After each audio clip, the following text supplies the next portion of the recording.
Today, according to a top DHS scientist, heat and humidity actually slow the coronavirus. Also, the White House slams the media for taking President Trump out of context regarding his comments on disinfectant. Oh my gosh, the media taking Trump out of context. That's never happened before in the history of President Trump. We've got a lot to get into this Friday, and it starts right now.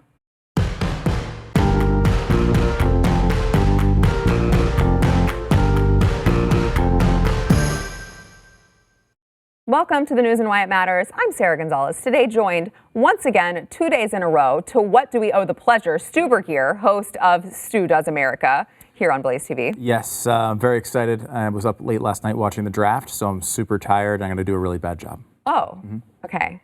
Well, speaking of the draft, thank you for the preface, I guess, the caution. Excuse my own activities. I actually fell asleep during the draft. It's not an exciting thing. It's just a bunch of people reading names. Well, so. Right, and also with like a 17-second delay yes. in between some things and a lot of weird technical We're desperate. Stop ruining nice things. Sorry. Also, we've got conservative commentator Grant Stinchfield in the house with his camo, looking sharp. Thanks for being here, Grant. You even see me? You can't see me. Yeah, I can only see your floating head. So, joke never gets old. No. All right, let's get into the top scientist of the Department of Homeland Security said yesterday during the coronavirus press briefing that preliminary research shows that coronavirus dies out more quickly in hot, humid weather than in colder, drier conditions. He said, increasing the temperature, increasing the humidity, it's less favorable, generally speaking, to the virus. And if you look at as the temperature increases, as the humidity increases, no sun involved, you can see how drastically the half-life goes down on the virus. It's dying at a much more rapid pace with just exposure to higher temperatures and humidity. I don't want to toot my own horn, but I'm just going to say that Stu and I were talking off air yesterday. Dr. Stu. I'm sorry, Dr. Stu and Dr. Sarah. I got my doctorate on Google. It was very easy to do. I recommend it for all of you. And we were both just kind of there's nothing really that they've told us to suggest that this is for sure true, but it just feels like it's reasonable that the virus would not do well exposed to sunlight. Yeah, and I think in outdoor environments in general too that are well ventilated and things like that. I feel like we're going to get to a place where we, there are indications in the research that this is is something that could be available. Like maybe you're having church outside as often as possible. Maybe your gatherings are outside a little bit more often. But right now it's perfect, so it's great. I think it makes a lot of sense, and that's the thing that this time does buy us is a little bit of just time for scientists to look at this stuff and get some sort of direction as to what works and what doesn't. And I think if you kind of look at the map of the United States, and this isn't entirely 100% true, but it does seem like the breakouts have been less furious in southern climates. Now, places like Ecuador, which are, they kind of disprove that a little bit. India's had a lot of problems and it's warm there. But the northern states have really been the ones that have been crushed by this a lot worse than it has been here. And other factors obviously go into it. I really think a huge one is population density. This is one of the reasons why China was so hard hit. They're all living in apartments and there's several people per apartment, and it's much more difficult to stop that. So we'll just all buy giant mansions and live in the South, and everything will be fine. Perfect. Vote red, though, when you get here. Yeah, please. Grant. I wish I could comment on this. I'm not a doctor. I have a doctorate in love. I'm a love doctor. You love doctor. You were. But, and I'm also a little bit too much information for me. I'm also a camper, too. I like to camp. And I have a water purifier that, go figure, has a UV light on top of it. And you hit the UV light with your water in it, and guess what it does? It kills everything in the water. So, the scientists are coming up with it, and it sounds like it's great news. You guys had talked about it yesterday. Yeah. Common sense should play a big role in this. And, you talk about population density. Horowitz over at Conservative Review has been really doing a lot of great work on this. There was a study out of China, take it for what it's worth, but that mass transit was like the #1 purveyor of spreading COVID, and then it was interfamilial, so family to family member. If you take the fact that mass transit, which makes a lot of sense, you're crammed on a train or a bus, then look at New York City. It would totally make sense. Not outdoors. And, you know, you got people closing down parks. It makes no sense. I get why you don't want to be crammed on a train together, but should be encouraged to go out to parks. Like it's not even enough to say open them. It should be like, guys, great opportunity. Right. Get your kids out there. We're organizing this event where your kids are going to be out there, where they can play. We can have all sorts of great things going on outdoors. Stay outdoors, do lots of fun things outdoors, enjoy your life in a slightly different way. It's a much different message than you're in prison. Well, which is why it'll be interesting to see if there are any sort of lawsuits that arise from these arrests that have been made, or citations, or whatever the case may be. What I would call authority, overreach, government overreach for, let's say, the Idahoan mother who took her kids to the park, right? I mean, common sense, which is what we were saying yesterday, would tell you that being outdoors in the park, really not that much of a danger. So it will be interesting to see if in hindsight, these states get in trouble for locking people down and in some cases, shutting down the parks, shutting down their access to public areas when that really would have been doing them better. It would have been better for their health for them to be able to go out there. Yeah, I think that's true. And I think the legal system sort of cuts both ways on this too, because I think part of the reason why these cities and states are taking such hard-line positions on these things, because if a kid goes to a park and winds up getting COVID-19 somehow, which is really unlikely. Well, they could get it, but if they, it's very unlikely that they would suffer long-term. Yes, that's true, but they could pass it. Or death. They could pass it. They could pass it on, and that's what they're generally worried about with kids. It's true. It's like it's more the teachers at school than it really is the kids at school. But that being said, like when one of these restaurants open, we're seeing some of the openings in Texas and in Georgia and stuff this weekend. If a outbreak happens at a restaurant that opens, is this restaurant owner going to get sued? There is the city going to get sued if they open up something and then they let people go and then there's a super spreader event that occurs here. I think part of this is that worry for them. But I mean, depending on what area you're in, a lot of it is just like they just rather control you and want to make sure you understand that they are the ones that tell you where you can and cannot go. And that's the thing I think is uniting everybody. I think even moderates and some on the left are saying, wait a minute. All right, like I am with you on I want to stop this thing. I might not even like, Donald Trump. I might not like the way he's handling it. I might love Donald Trump. I might love the way he's handling it. But wait, you're telling me I can't go to church in my car? Like that's just insane. You're going to put nails down in the parking lot to pop my tires if I go to church? Like this is crazy. Imagine if you're a shopkeeper and now you're being told you can't open your business. That you might own the building, you might pay rent to the building, whatever. It's your business. Customers can decide whether or not they want to go in and out of it, and you're being told you can't open. To me, all these protesters are constitutional warriors in my mind, and they should be looked at as heroes. They're being told by the media that they're risking their lives, and what are they risking their lives for? To defend our civil liberties. That's it. They're not trying to be rabble-rousers. They're not trying to cause trouble. They're simply trying to raise awareness that, hey, enough is enough. Don't push us so far. We still believe in freedom in this country. Not even risking their lives, but a lot of what I've been hearing from the media is really basically telling these people that they want to murder other people. Yeah, ridiculous. Because they're apparently going to contract a virus, whether or not we know that that's true. I don't know. You can't spread a virus that you don't have, right? But you could be asymptomatic. I got it. But that they're going to go out, they're going to get it, they're going to spread it to other people who are then going to die, and somehow that counts as murder. It's ridiculous. There's a lot of mental gymnastics you got to go through. But that's what they do. No matter what we as conservatives decide to protest, somehow we're being violent about it. Yeah. It's always there. Always there. We're either racist or we're violent. And we're neither of those two things. And I would offer up that the left are the ones who are acting racist and more often than not acting violent. Yeah. Well, look at Antifa. It's interesting, too, because I brought up online, I said, you guys are all about my body, my choice when it comes to killing a baby in the womb. Now, all of a sudden, it's your body, my choice. Yeah. And I get to tell you what to do. It's interesting how that works when there's not actually a direct murder taking place. It does sort of change, doesn't it? Yeah. It's funny, too. I think there's these protests that have happened haven't largely been against, like, let's say the president's restrictions here, right? President set up like end of April, right? We're still in April.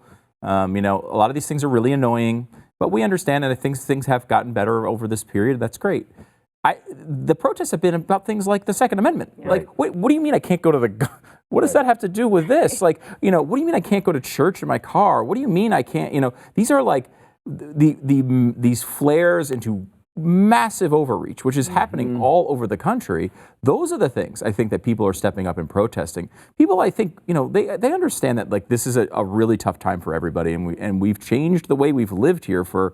It's going to be 6 weeks by the end of it, and we're only going to probably poke our little heads out a little bit as bit by bit by bit. It's not easy. Nobody likes it, but I haven't seen that. That's not the source of the constitutional outrage here. The source of it is when they try to use this event to take things they've wanted the whole time, like your Second Amendment They're not rights. trying it. They're doing it. And they're using it as an experiment to see how far they can push until we push back. And the further they push, they know, all right, that's a little bit more that we can go. And, the old saying is you give up an inch, they will take a mile. That is being shown straight up right now during this. Yeah.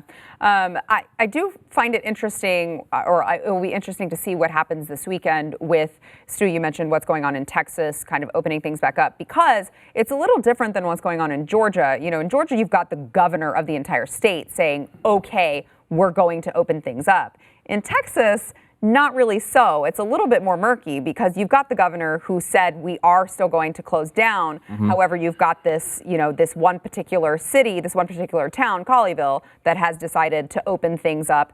And the governor, as far as I've read, they've just come out and said, we're not going to pursue anything with them. We're just going to let them do it, even though our orders technically override what they would say. Yeah, I think that's about. Yeah, I think you stated that perfectly. I mean, in Georgia, they're saying open it up. There's been some back and forth between Georgia and the Trump administration on that.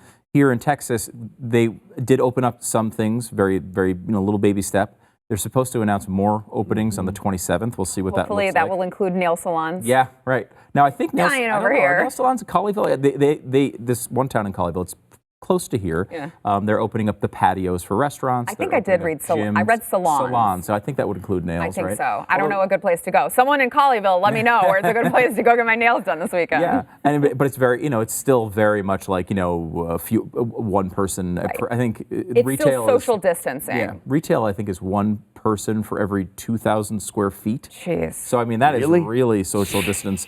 So you gotta. I think it's it's something like that. I think that's what it is. Are you guys wearing these masks? Like everywhere you go now, you've got to wear a mask. I saw a picture of Stu wearing a mask. Yeah, I did. I did wear when I bought the Jenny's ice cream. Oh yes, I saw that. That was very good. Yes. I had a viewer send me some very cute an American flag mask and, that's cool. and a MAGA mask. Which, by the way, let me know if I can shout you out. I wanted to make sure before I just shout you out. I feel like I'm a kid playing Cowboys and Indians again. I'm wearing the bandana. I know.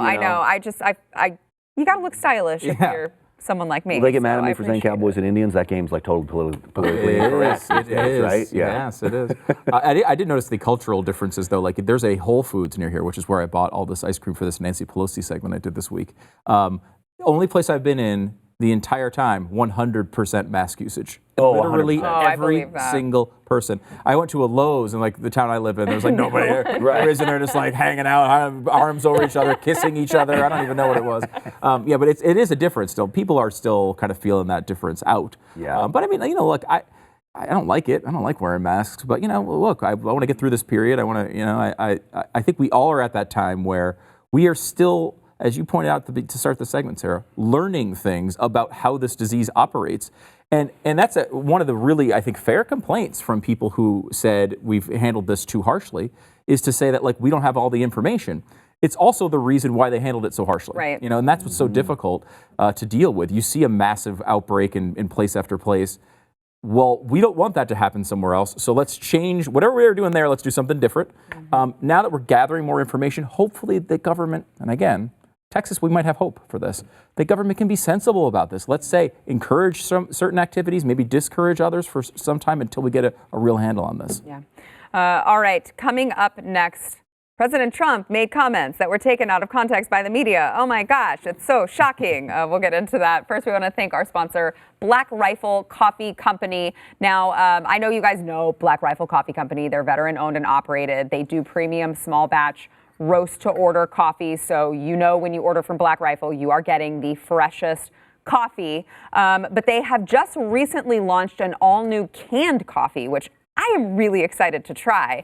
You can buy them at blackriflecoffee.com, but they've got cases available. And they are also available if you haven't checked this out yet, you've got to go to Black Rifle's website and check it out. They're available for purchase in the Black Rifle Coffee Club, which is really what you want. So you're getting a discount by doing this. You go in, you sign up to do their Black Rifle Coffee Club, where they ship everything to you directly to your home. I would say your home or office, but probably you're just at your home right now. They will ship it wherever you are directly to your door for free. They're giving you a discount, and you're not going to run out of coffee because it's an auto subscription.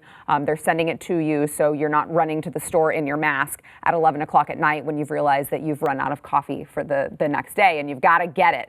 So sign up for Black Rifle. They've got the discount. We're getting you a discount on top of that, and you can try their new canned coffee there. You got to go to blackriflecoffee.com/Y. That is blackriflecoffee.com/Y. Enter promo code Y, that's WHY. You'll get an extra 20% off your first order. Now, again, that includes the Black Rifle Coffee Club, which already gives you a discount. You are getting this for a steal. You got to go there, blackriflecoffeeclub.com, promo code Y. Back in a minute. President Trump is being heavily criticized today after his coronavirus press briefing yesterday, in which he made comments about these new developments we mentioned earlier in the show, that heat, humidity, UV sunlight could slow the coronavirus down, kill it off in the sunlight. And President Trump, he's President Trump. He talks a lot. He just keeps kind of going, not sure when to tamper it down. But he said something that led the media to then post all of these headlines saying that President Trump told people to inject themselves with disinfectant or drink bleach. We'll see if that's actually what he said. Let's listen. Supposing we hit the body with a tremendous, whether it's ultraviolet or just very powerful light, and I think you said that hasn't been checked, but you're going to test it. And then I said, supposing you brought the light inside the body, which you can do either through the skin or in some other way. And I think you said you're going to test that too. Sounds interesting. If the right folks who could. Right, and then I see the disinfectant where it knocks it out in 1 minute. And is there a way we can do something like that by injection inside or almost a cleaning, because you see it gets on the lungs and it does a tremendous number of the lungs. So it'd be interesting to check that. So that you're going to have to use medical doctors with. But it sounds interesting to me. So we'll see. But the whole concept of the light, the way it kills it in 1 minute, that's pretty powerful. First of all, kudos on your tie, President Trump, because I am loving it. It's very nice and bright. But I mean, I want to be careful with my word choice here. He obviously did not say, let's inject ourselves with disinfectant, right? Let's inject ourselves, let's eat sunlight. Like, that's not what he said. That's not what he meant. Can I say what's disingenuous about the mainstream Please. media? Is they know President Trump isn't saying, go out, pull a syringe full of Lysol and stick it in your vein. And the Lysol to issue a press release, don't do this, is ridiculous in and of itself, too. It's about context. The media doesn't play the soundbite right before the president, where you have the other guy who's the Undersecretary for Health and Science saying that bleach works in a room and it doesn't last on saliva that is on surfaces, and the light works on surfaces. I'm pretty sure that's what the president was talking about when he said inside. The president didn't use a great choice of words. Sometimes he makes his life very difficult by saying things that are very confusing to people, and then they force a guy like me to have to defend him. And I don't mind doing it because I know in his heart he does not want us to inject ourselves or make a bleach milkshake. It's not happening. Or drink fish tank cleaner, which he was also accused of telling people to do for some reason. I mean, look, is it if you're in a meeting with these doctors and they're telling you, hey, these lights might, and it's true, like there's some people, like there's some reason to believe that maybe putting these lights on in certain environments would help stop the spread on, as you point out, on surfaces. I mean, it would seep through your skin, though. But yeah. That's how you're absorbing it. Yeah. I mean, I don't know that it would work, but still. But if you're just a layman, like Trump is a layman, right? Like he's not his freaking doctor. Yeah. So if he throws something like that out at a meeting, and Dr. Birx and Dr. Fauci, they're like, "What do you think? Is there any way we can do that to the body? that's a total normal thing that your grandpa or your dad would say as they're just sitting around in the chair. Like, why they should just put the UVC light on them? Like normal, right? Right. Not necessarily in the national briefing, the time to try to work out that theory with the doctor who's sitting there terrified as she's trying to not make a face so she doesn't get fired. The president's an idea man. He's an idea man, and that's what he does. He comes up with ideas, go see if it works or not. Right. I mean, that's the bottom line. You know what makes me just really gleeful about all of this is to watch the media go crazy. This has no effect on any of President's supporters. No. None.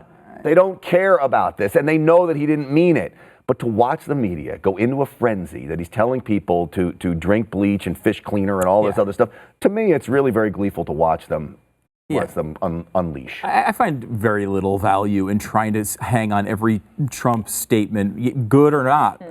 Let's see what he does. If he starts injecting people with Lysol, I'm going to have a real problem with it. Right. If he starts throwing light bulbs down people's stomachs to see if that I will definitely come on the show and I will criticize it. Or the circus performers with the big fluorescent light that can. That might be the way. He may have just solved it. That's it. Oh my gosh. But I mean, it is similar to what you say about his tweets, right? We all say, okay, all right, I'm not willing to judge whether or not I'm going to vote for the guy or support him based on his tweets. I'm going to see what he actually does in his policies. Exactly. And you could see what what he does with his policies in the after reaction, right? Like all these people have come out and said, from the administration, no, we're not saying you should go out and do that, obviously. Is there evidence to believe that there's a good amount of evidence to believe in these lights? You had pointed out, I think, off the air earlier that there's water purifiers. That was on air. Yeah. Oh, it was. It was on air. My electric toothbrush, I have a UV. There you go. That's right. You close the little thing and absolutely. It's somewhat standard, right? Like people have used this type of thing. Now, I think if you take a step back and you think, well, if Donald Trump just kind of came up with this idea in a meeting, it's possible Dr. Birx and Fauci and thousands of other doctors probably already considered it and is probably not the solution, right? But that's not Trump's job. He wants to throw out some ideas, and they want to say, they're probably a little hesitant to say, no, that's dumb. They're not going to tell him that. They're going to say, we'll look into that and see if there's anything there.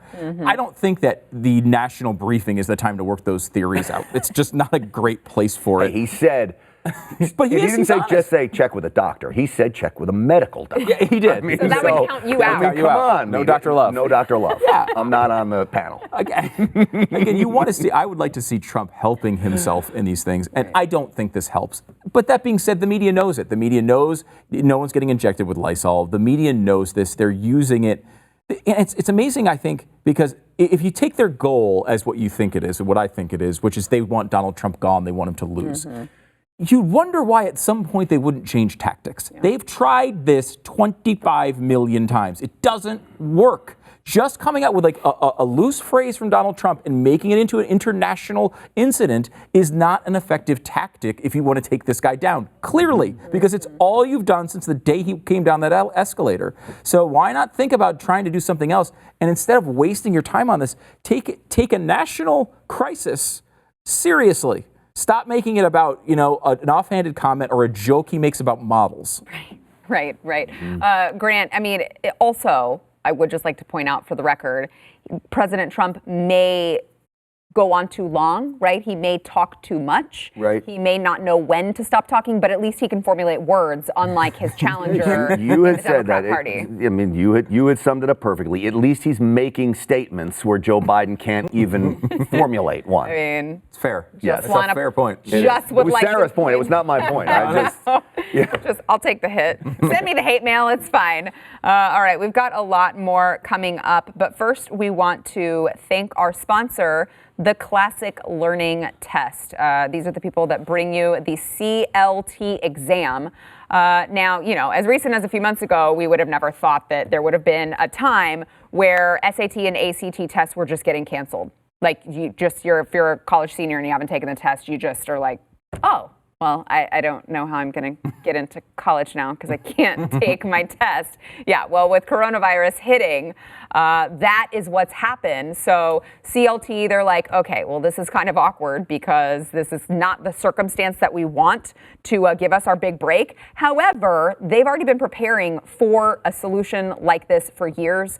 They're not canceling tests. CLT is actually tripling their testing dates available for the spring. They're also making the CLT available to students via remote proctoring at home. Now, originally, they had developed this technology for students who live in rural areas, so students who couldn't necessarily make it to a big city to take a test. So they were already on something just for this moment. A lot of parents and students in America don't realize that CLT is a third option. There are a bunch of colleges that are looking at CLT as a solution. By the way, you take it online in 2 hours and you get same-day results, which is way better than the SAT and ACT, where you're just sitting there twiddling your thumbs waiting to see if your life is over or not. You got to sign up for the exams that are coming up. I know that they've got an April 25th official college entrance exam or an April 29th CLT 10, and that is the alternative to the PSAT, by the way. You got to go to cltexam.com. Again, your testing is getting canceled everywhere else. All right, CLT can be your solution. You got to go check it out. It is cltexam.com. Before we move on, yesterday on the show, at the time of the taping, we had discussed the story that Democratic state rep in Georgia, Vernon Jones, he had come out and announced that he was in fact resigning. He had decided to endorse President Trump. The left obviously can't handle it. And at first he said, yeah, I'm endorsing President Trump. Let's go. Let's do this thing. And then the harassment got so bad that he stepped back and said, you know what? I've got to resign. I can't take the harassment anymore. Well, since we aired that show, of course, after that, he came out and said, luckily, I think, he changed his mind because of the support and all of the encouragement that he got in response to all of the harassment from the left. Here's a little bit of what he had to say. You know, on yesterday, I had announced that I would not be completing my term. But then, when I started receiving the overwhelming amount of support and outcry from the people that I represent in House District 91 in DeKalb and Rockdale counties, my fellow Georgians and fellow Americans from across this country in every walk of life, every age, every color, every party, that was emotional and that was motivational. And you know what, America? I thought about it. And I talked to my family, and I talked to my supporters. Because what you did for me, I'm going to remain on the battlefield. I'm going to complete my term. I'm going to continue to put my country before my party. Now, Stu, he was also on Glenn's radio show this morning with you guys. Yeah, and kind of echoed those same comments. I know that happened after we, did the show yesterday. But it was like, he was interesting because he was saying, he sounds like a real stand-up guy, and it's a brave stance to take. I mean, that's not easy to do. Not in 2020. No, sure. Right? And he started making these comments, and at one point Glenn just asked him, he said, well, you don't even sound like a Democrat. Like, why are you a Democrat, basically?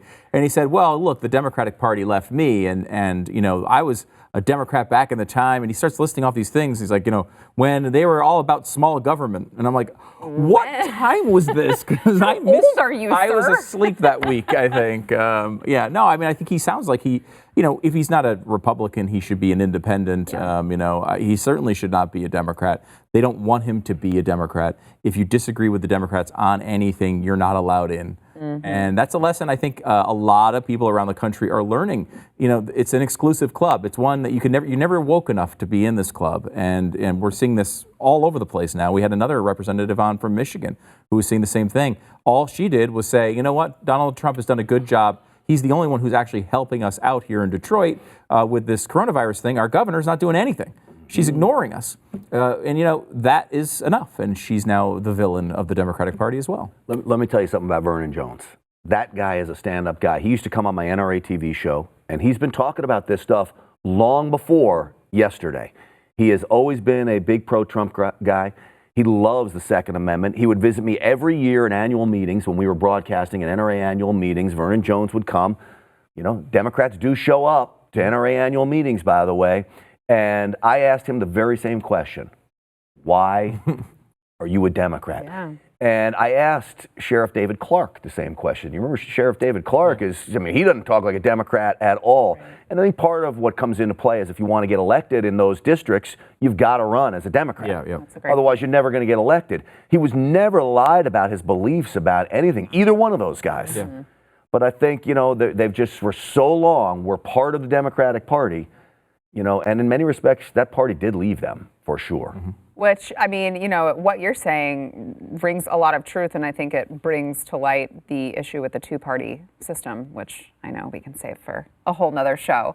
I want to get into I want a one-party system, Republicans only. The House of Representatives passed a $484 billion coronavirus phase 3.5 package Thursday. Yay. 3.5. They're not even doing new numbers now. I know, 3.5. I know. I was like, wait, 3.5. That's hilarious. Oh, okay. We don't want to make it seem like we had 4 of these things. Let's just call it 3.5. That's great. So they passed it. The bill previously passed in the Senate, passed the Senate on a voice vote on Tuesday. There were 5 members of Congress who voted against it. It was, let's see, I believe 4 Republicans. No, yeah, 4 Republicans, Massey, Buck, Biggs, and Heiss, and then independent Justin Amash, and then Democrat Ocasio-Cortez, which, I mean, of course, her reasoning was it is not enough. It's not enough make-believe money that we are using to try to help small businesses. We gotta kick in more make-believe money. You named some real Freedom Caucus warriors there who voted against it. And in some respects, Biggs as well. And these guys probably have some of the same feelings that I have. I mean, it's getting to be enough is enough with the bailout, but we are in a situation we've never seen before. Sure. And my heart goes out to these small business owners that are just getting hammered. I don't know how they keep going forward. And the people at home that are getting hammered, that can't go to work for the small businesses. So you're at a point where you've got to do something. But I promise you, AOC's reasoning was far different, as you said, than Massey and Biggs and those guys. Talk about small government. She wanted it bigger, as you said. That's insane. I'm not sure if AOC has reasoning. No. I'd just like to point that out. Stu, you know, it is, as Grant said, it is difficult, right? Because as conservatives, we do want to draw attention to the fact that we can't just keep spending money without knowing where that money's coming from or accounting for it. But at the same time, what else are you going to do when the government tells you you have to shut down? Yeah, I mean, it's in a way you kind of think of it almost like an eminent domain situation, right? Like I really don't like eminent domain in almost every circumstance, but there are reasons, and it has happened for good reasons before as well. In those circumstances, the landowner is getting compensated, and you know this is what's happening here, right? Like the government is saying you can't do the thing that makes your living, and so they should be compensating the people, and the bill was designed to do that, right? They just did not, as the government typically does, they did not do this correctly. It's been a giant screw up. I was going to say a different word.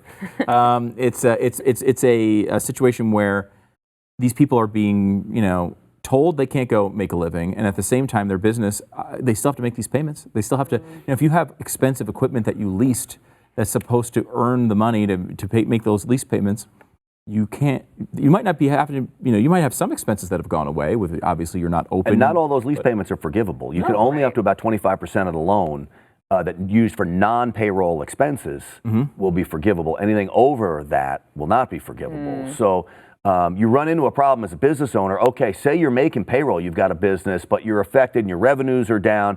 You take this loan because you've got to pay your rent and well, you owe that back in a few months, right? So it's really a weighty decision to make if you're the guy that's got to pay a lot of this stuff back. Yeah. If you're just paying your employees and you're just using it for payroll, it'll be forgiven. And, good. You got these employees, they're able to feed their families, but tough decisions. It's tough decisions, I think, for small business owners as well to figure out how to walk this line as this stuff opens up. Yeah. Because, I mean, like we talked about Sweden a little bit, I think maybe off the air yesterday. And, Sweden has not, kind of famously not taken as stringent as an approach as we have, especially with certain states here. And like, for example, they kept their movie theaters open through this.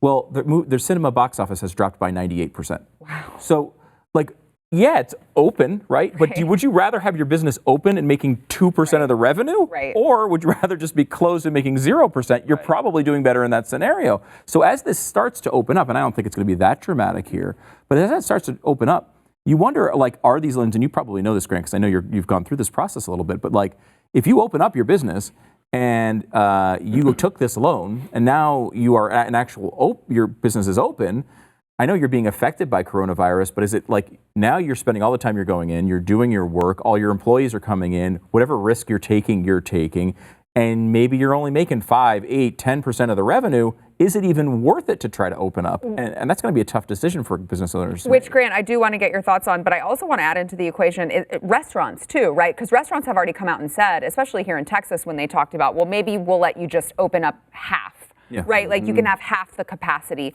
And they're like, it's not worth it for us to do half the capacity and half the business and half the servers and turn on all the lights and do everything we need to do and stock the fridge for all this food, but only half capacity. We can't do that.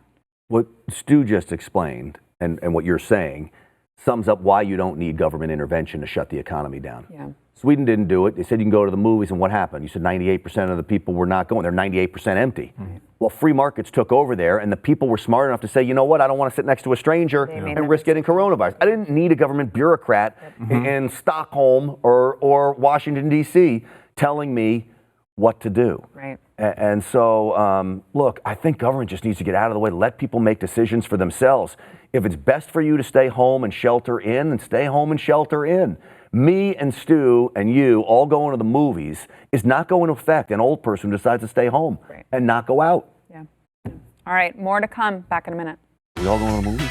Yeah, let's go. I want to go. Oh, I want the dine-in theaters back so bad. Oh, I know. One thing I care about.